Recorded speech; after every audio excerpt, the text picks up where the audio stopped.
അതൊരു കയ്യബദ്ധം പറ്റിയ സാറേ. മറ്റൊരുത്തൻ്റെ കൂടെ ഇറങ്ങിപ്പോണതാണോ കയ്യബദ്ധം? അയാൾ എന്നെ ചതിക്കായിരുന്നു സാറേ. അയാൾക്കെതിരെ സാർ കേസെടുക്കും.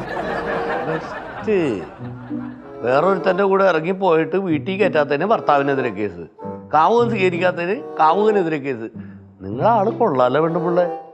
ഒരു സീരിയലിനുള്ള സ്കോപ്പ് ഉണ്ടല്ലേ? അതെ സാർ. നിങ്ങൾക്ക് തോന്നുമ്പോ ഇറങ്ങിപ്പോവാൻ, തോന്നുമ്പോ കേറി വരാം. ഇതെന്താ പരാതി പറയാൻ എന്താ അത്? അല്ല, നിങ്ങളെന്താ കേരള പോലീസിനെ കുറിച്ച് കരുതിയത്? ഞങ്ങൾ നിങ്ങളുടെ കയ്യിൽ കളിപ്പാവേണെന്നാ? നിങ്ങൾ ചൂണ്ടിക്കാണിക്കുന്നവർക്കെതിരെയൊക്കെ കേസെടുക്കാനായിട്ട്? സാർ ഇത്രയും പറഞ്ഞ സ്ഥിതിക്ക് ഞാൻ എല്ലാം ക്ഷമിക്കാൻ തയ്യാറാണ്. എന്നെ വീട്ടിൽ കയറണം സാർ. അത് കൊള്ളാം. നിങ്ങൾ ശ്രമിച്ചിട്ട് ഒരു കാര്യമില്ല. ക്ഷമിക്കേണ്ട ആളിരിക്കുന്ന സുധാകരനാണ്. സുധാരാ, എന്തു പറയണം?